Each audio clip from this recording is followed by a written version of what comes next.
India, for a united India, for a truly great India. And I truly salute both of you. Thank you very much.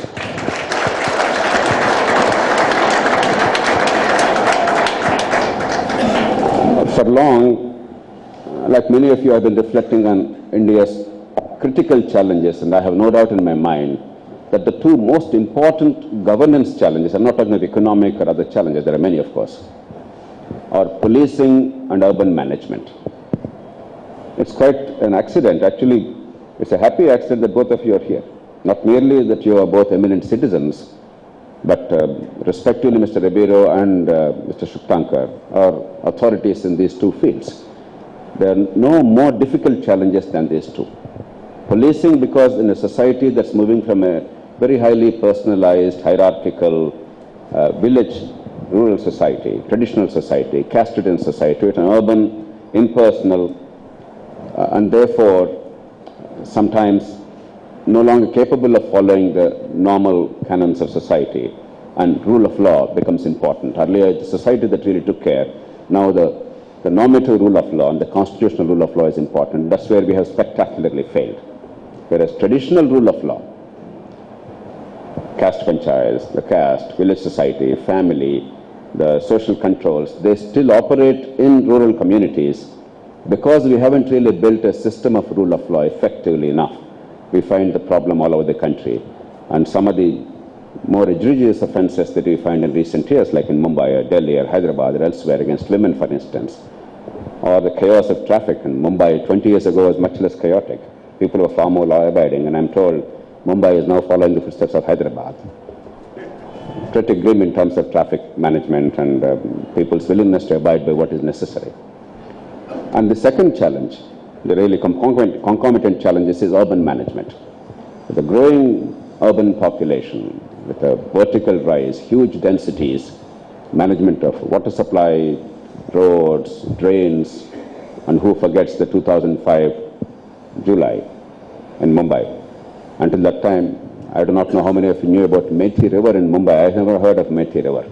At least that terrible episode gave us one geographic piece of knowledge, that there's actually a river flowing in Mumbai, which we very happily converted into a terrible cesspool, a drain. The street lighting, the parks, and of course, the education, the healthcare, and the traffic management, and public order, and neighborhood watch, a whole lot of things.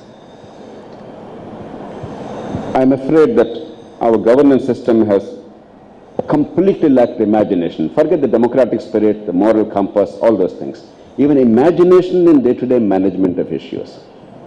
And we suffer from too much of arrogance. The notion that we're very democratic. Because we're all Indian, I can say this somewhat forcefully. The notion that India is very democratic and China is autocratic is absurd. Believe me. China in many ways is far more democratic than India. Because in China, the communities actually are empowered. There is deliberative democracy. Yes, there is no formal voting, secret ballot.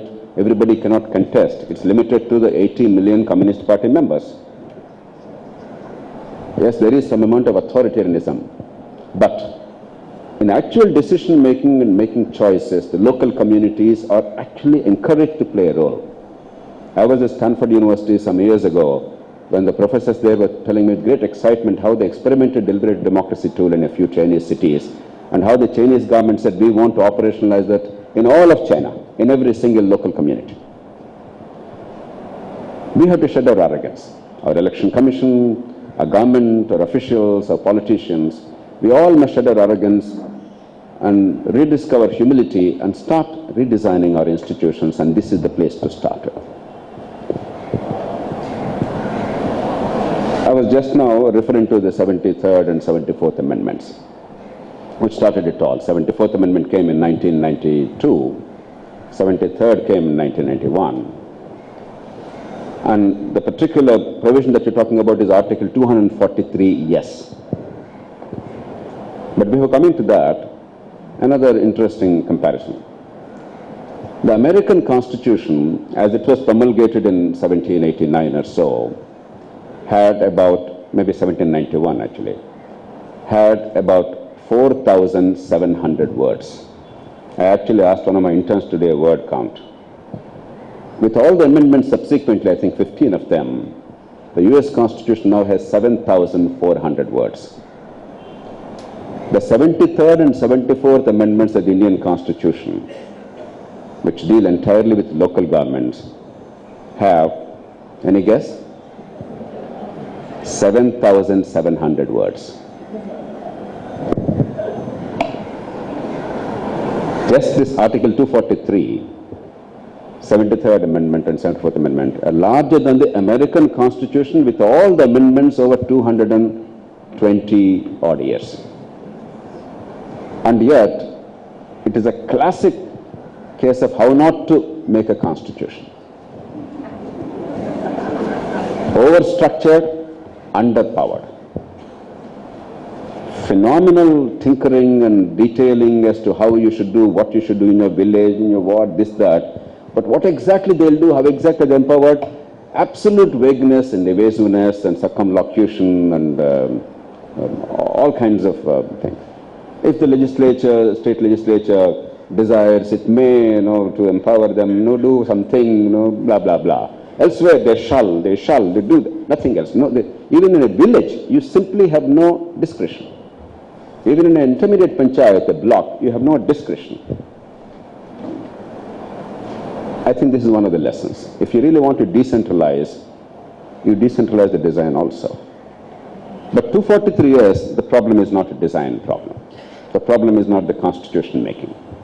What does the constitution say?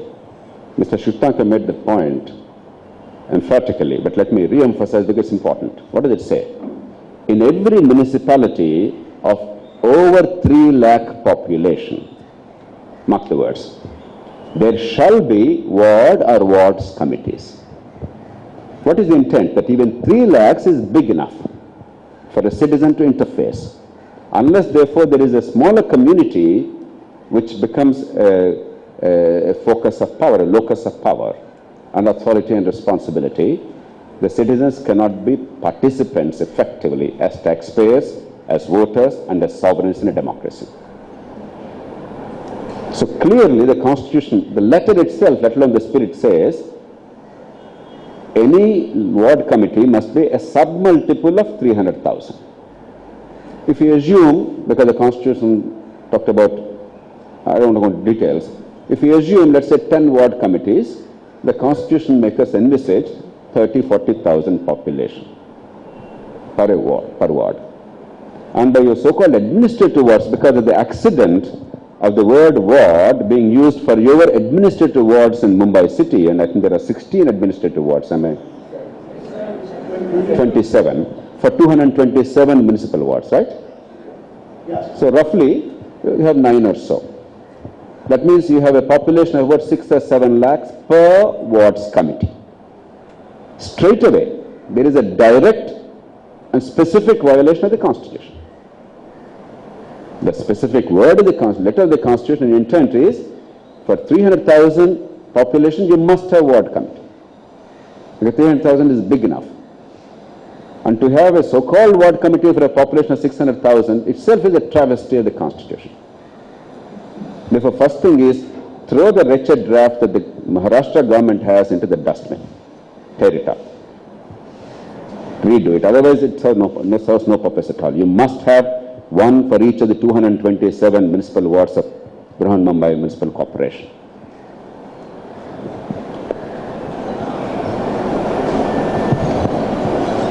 Does it really make a difference? First, we must have clarity. While there are romantics in the country about democracy, you talk about local governance and Panchayat Raj and Nagarpala, so on and so forth, there are many skeptics who say, oh, this is no good. But I want this issue to be examined a little more carefully. Every great accomplishment in this country, with no exception, has been through community participation. Let me mention two of the greatest in my judgment in Western India in the past 50-60 years. One is from this very state of Maharashtra in the district of Ahmednagar, Jamkhed. A great Indian. Many great Indians are little known Indians, sadly.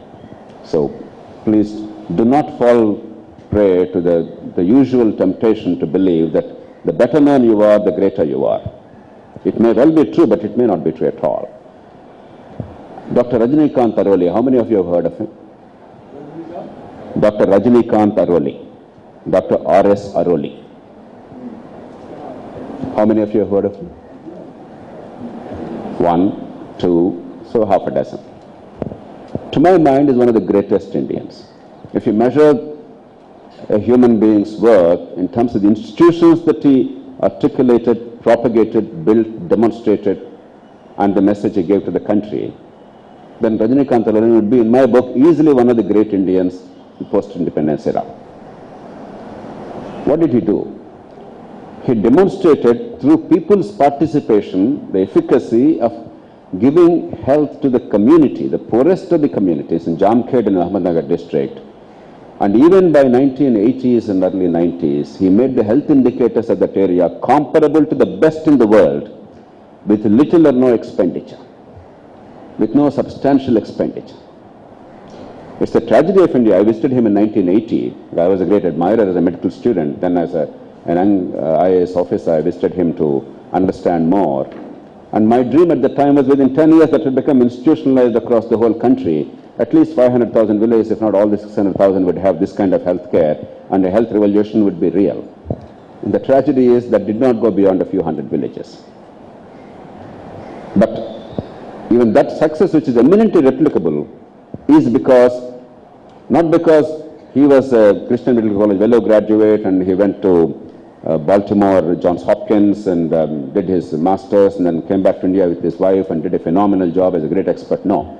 It's because he trusted the community, involved them in their own health, let alone a road and a drain, a very complex and scientific issue. And doctors, all of us tend to believe in our arrogance that laymen have no knowledge of health. I mean, how can they be trusted with their health?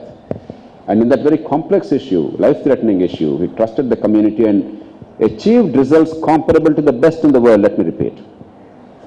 Take a much bigger example of a man much better known across the country. Another great friend of mine. I've been privileged to be a great friend of both these people. They were both my icons and great personal friends. Again, no more now. Rajinikanth Aroli passed away, by the way, some years ago.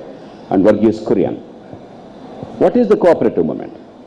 Essentially, it is putting trust in people themselves, recognizing that they can handle their affairs better than anybody else because they have self-interest. It's their money, their future, their economic gain. If they mess up, they lose.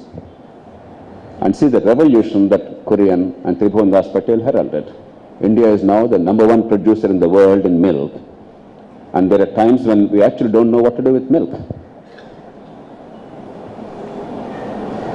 Every administrator, ask Mr. Thankar, ask Mr. Ribeiro, ask any public servant, whether a politician or an official, who has made some real difference in a particular capacity, he or she will tell you how, by involving the community, by empowering them, by actually cutting through the red tape and all this the traditionalism, how the people's energies were unleashed and how spectacular results were possible. I've always had this belief, luckily, but it was one of my finest moments in life when I had the privilege to work with people to make something really big happen in a district 25, 26, 27 years ago. Until that time, in all of Andhra Pradesh, in about 20 years' time, with complete state subsidy, only about 110,000 acres of lift irrigation was done, small lift irrigation. In those 2 years, in one district, in just one district, as opposed to 23 districts of Andhra Pradesh, in just 2.5 years, we could do 200,000 acres of lift irrigation. When the government was spending in those days 15 to 20,000 rupees per acre, the cost incurred here was 2,000 rupees per acre. When the government was spending the full amount there, here 50% only came from government, the rest came from the people. I can go on, but all this happened because we had the good sense to realize that we had no greater capacity than the local people. We had neither the knowledge, nor the ability, nor the incentive. Our role is to facilitate, to remove the cobwebs and the shackles, unleash their energies, and make it possible for them if they're willing to come forward to make a difference to their own lives. A trickle became a flood. and a movement, it was unstoppable.